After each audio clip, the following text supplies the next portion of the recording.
आज की वीडियो में मैं आपसे बात करने वाली हूँ शिवलिंग की पूजा विधि के बारे में। मतलब जो शिवलिंग हमने अपने घर में रखा है उसकी पूजा हमें कैसे करनी चाहिए, और अगर घर में शिवलिंग स्थापित करना चाहते हैं तो हमें किन बातों का ध्यान रखना चाहिए। तो आज की वीडियो में मैं आपको बताने वाली हूँ कि शिवलिंग का आकार क्या होना चाहिए जो हम घर में स्थापित करते हैं, कितनी संख्या में शिवलिंग रखना चाहिए, कौन सी चीज़ें शिवलिंग पर हमें जरूर चढ़ानी चाहिए और कौन सी चीज़ें हमें भूल से भी शिवलिंग पर नहीं अर्पित करनी चाहिए, शिवलिंग पर जल कैसे चढ़ाएं, किस दिशा में शिवलिंग रखना चाहिए अपने घर में, और जलधारा की दिशा क्या होनी चाहिए, शिवलिंग का जल क्या करें, जो हम अभिषेक करते हैं उस जल का हम किस तरह से प्रयोग कर सकते हैं, शिवलिंग के साथ नाग रख सकते हैं या नहीं रख सकते हैं, शिवलिंग की पूजा विधि क्या होनी चाहिए, और इस तरह की बहुत सारी जानकारियां मैं आपको आज की इस वीडियो में शेयर करने वाली हूं। तो वीडियो को पूरा ज़रूर देखें, और अगर आपको आज की वीडियो अच्छी लगे तो प्लीज़ इसे लाइक कीजिए और ज़्यादा से ज़्यादा इस वीडियो को शेयर कीजिए। सबसे पहले बात करते हैं जो हम घर में शिवलिंग रखते हैं उसका आकार क्या होना चाहिए। दोस्तों देखिए, घर में जो शिवलिंग रखा जाता है और मंदिर में जो शिवलिंग स्थापित होता है उसमें बहुत फर्क होता है। मंदिर में कितना भी बड़ा शिवलिंग स्थापित किया जा सकता है, लेकिन घर में जो शिवलिंग रखते हैं वो अंगूठे से बड़ा नहीं होना चाहिए। मतलब जितना बड़ा आपका अंगूठा है, शिवलिंग का आकार उससे छोटा या उसके बराबर होना चाहिए।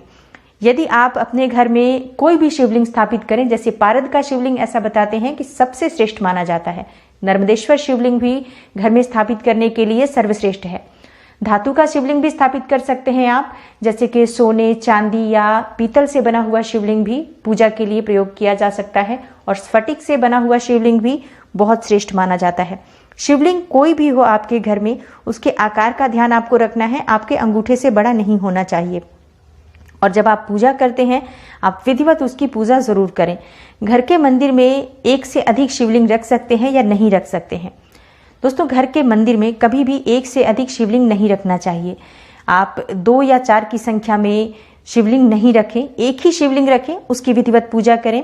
ये सबसे अधिक शुभ फल देने वाला होता है और हमें शिवलिंग एक ही अपने घर में रखना चाहिए।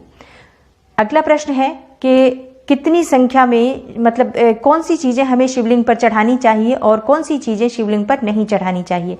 शिवलिंग को जो प्रिय है, मतलब भगवान शिव को जो प्रिय हैं चीज़ें, वो है धतूरा, भांग और बिल्वपत्र बहुत प्रिय है। अक्षत का प्रयोग हम शिवलिंग की पूजा में करते हैं। सफ़ेद चंदन भगवान शिव को बहुत प्रिय है।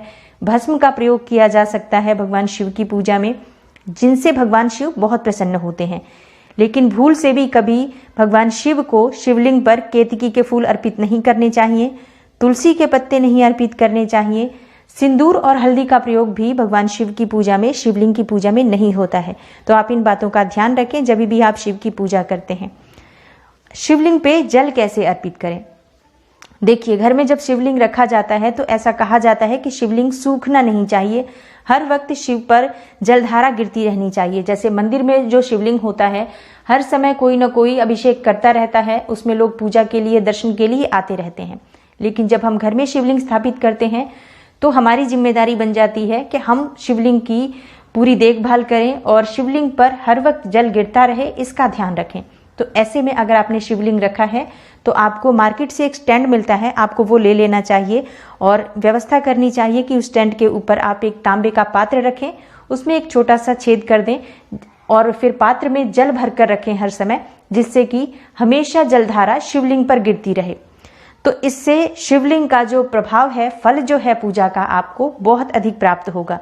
रोज प्रातःकाल आपको शिवलिंग की पूजा करनी चाहिए। प्रातःकाल जब भी आप स्नान करें, शिवलिंग का अभिषेक करें, दूध से, जल से, पंचामृत से, जैसे भी संभव हो आपको जल का अभिषेक करना है शिवलिंग पर, और उस पात्र में हमेशा जल भर के रख दें।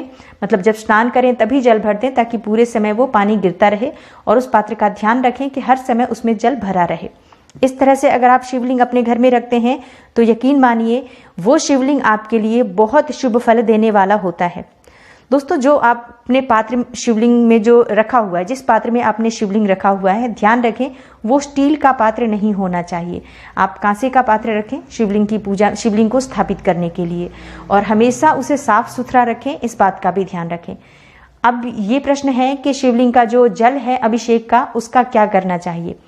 देखिए, जो शिवलिंग पर हमने अभिषेक किया है या हर वक्त जो जलधारा गिर रही है, उस जल को कभी भी तुलसी के पौधे में नहीं डालना चाहिए, तुलसी के गमले में नहीं डालना चाहिए। इसके अलावा आप उसे किसी भी पौधे में डाल सकते हैं, कोई दूसरा पौधा हो आप उसमें डाल दें जो आप अपने घर में लगाया हुआ है, या कहीं पर भी जैसे किसी वृक्ष में भी ले जाकर आप उस पात्र के जल को डाल सकते हैं। शिवलिंग अपने घर में किस स्थान पर स्थापित करें? अपने घर में कभी भी जो शिवलिंग आप स्थापित करते हैं वो ध्यान रखें कि वो कोना जो है उत्तर पूर्व का होना चाहिए, ईशान कोण होना चाहिए। पूर्व दिशा में अगर आप शिवलिंग स्थापित करते हैं तो भी अच्छा रहेगा।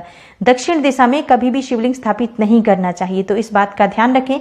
घर के ईशान कोण में शिवलिंग को स्थापित करें। और जलधारा की दिशा क्या होनी चाहिए?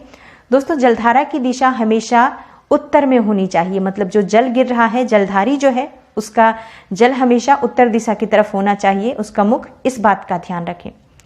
शिवलिंग के साथ नाग रख सकते हैं या नहीं रख सकते हैं? देखिए, शिवलिंग के साथ नाग रखना बहुत आवश्यक है। अगर आपने शिवलिंग अपने घर में रखा हुआ है तो इस बात का ध्यान रखें कि उसके साथ किसी धातु का नाग रख दें, जैसे कि तांबे का नाग आप रख सकते हैं, पीतल का नाग भी आप रख सकते हैं बनाकर, एक छोटा सा नाग बनवाकर, और आप उस शिवलिंग पर रख दें, क्योंकि बिना नाग के शिवलिंग की पूजा अधूरी मानी जाती है। तो नाग देवता की पूजा भी जरूरी है अगर हम शिवलिंग की पूजा करते हैं तो। शिवलिंग की पूजा में एक और बात का आपको ध्यान रखना चाहिए। शिवलिंग अगर आपने घर में रखा है तो इस बात का ध्यान रखें कि उसका ऊपरी भाग कभी खाली नहीं होना चाहिए। शिवलिंग पर हमेशा बिल्व पत्र या फूल चढ़ा होना चाहिए। कोई फूल चढ़ा दें, बिल्व पत्र चढ़ा दें, अक्षत भी चढ़ा सकते हैं, लेकिन हमेशा उस पर कुछ न कुछ होना चाहिए। कभी भी वो ऊपरी हिस्सा खाली नहीं होना चाहिए। इस बात का आपको विशेष ध्यान रखना है। शिवलिंग की पूजा करते समय आपको ये ध्यान रखना है कि जब आपने शिवलिंग घर में स्थापित किया है तो शिवलिंग कभी अकेले पूजा नहीं की जाती है। गृहस्थ आश्रमियों को हमेशा चाहिए कि शिव जी की पूजा सपरिवार की जाए। जो उनका परिवार होता है, भगवान शिव, माँ पार्वती, गणेश, कार्तिकेय और नंदी भगवान, ये सभी एक साथ हों और नाग देवता, तभी उनकी पूजा गृहस्थ आश्रमियों के लिए शुभ फल देने वाली होती है। तो जब आप शिवलिंग की पूजा करते हैं तो जिस पात्र में आपने शिवलिंग को स्थापित किया हुआ है, आप प्रयास करें कि उसमें गौरी गणेश भी स्थापित करें, कार्तिकेय और एक जो नंदी देवता होते हैं उनको भी उसमें स्थापित करें। अगर सबकी मूर्ति रखना संभव ना हो तो आप चाहें तो उनकी फोटो भी रख सकते हैं उस शिवलिंग के साथ जहां पर आपने शिवलिंग स्थापित किया है। उसी स्थान पर आपको शिवलिंग के साथ ही शिव परिवार की एक फोटो रखनी चाहिए जब आप पूजा कर रहे होते हैं। तो दोस्तों, अगर आपने घर में शिवलिंग स्थापित किया है तो आपको इस बात का ध्यान रखना चाहिए कि आप दोनों समय भगवान शिव की विधिवत पूजा करें, उनका अभिषेक करें, उनकी आरती करें और वहां बैठकर भगवान शिव के मंत्र का, स्तोत्र का, चालीसा का पाठ करें। नियमित अगर आप करते हैं इस तरह से तो निश्चित ही ये जो शिवलिंग है बहुत अधिक शुभ फल देने वाला होता है, हर मनोकामनाओं को पूर्ण करने वाला होता है। ऐसा कहते हैं कि जो लोग भी शिवलिंग की पूजा करते हैं वो शिव समान ही हो जाते हैं। तो अगर आप दोनों समय भगवान शिव की पूजा कर सकते हैं, इस तरह से भगवान शिव का ध्यान रख सकते हैं, तो अपने घर में शिवलिंग रखें, उनकी विधिवत पूजा करें। जो लोग भी अपने घर में शिवलिंग रखते हैं, अगर वो उनकी पूजा हमेशा नहीं कर पाते हैं और पूजा कभी हो रही है कभी नहीं हो रही है, किसी दिन किसी ने जल का अभिषेक कर दिया, कभी बिना जल के अभिषेक के ही पड़ा है शिवलिंग, ऐसे में आपको शिवलिंग नहीं रखना चाहिए। ऐसा शिवलिंग घर में रखा हुआ जिसका अनादर हो, जिसकी पूजा समय पर ना हो, जिसका अभिषेक समय पर ना हो, ऐसे में आपको नुकसान का ही सामना करना पड़ेगा। तो जब आप शिवलिंग रखते हैं आप विशेष ध्यान रखें, उनकी पूजा नियमित कर पाएं, सम्मान के साथ शिवलिंग को रखें, तभी घर में शिवलिंग स्थापित करें। अगर शिवलिंग की पूजा नहीं कर पाते हैं, समर्थ नहीं है पूजा करने में समय पर आप, तो आप शिवलिंग घर में स्थापित ना करें तो ज़्यादा अच्छा रहेगा। उम्मीद करती हूँ आज की वीडियो से आपको लाभ अवश्य होगा। वीडियो आपको अच्छी लगी हो तो वीडियो को लाइक कीजिए, ज़्यादा से ज़्यादा इस वीडियो को शेयर कीजिए और अगर आप इस चैनल पर नए हैं तो चैनल को सब्सक्राइब कर लीजिए, बेल बटन को प्रेस कर लीजिए। इससे ये होगा कि इस तरह की सभी वीडियोज़ की नोटिफिकेशन आपको समय पर मिल जाएगी। मैं मिलती हूँ आपसे अगली वीडियो में, तब तक के लिए नमस्कार।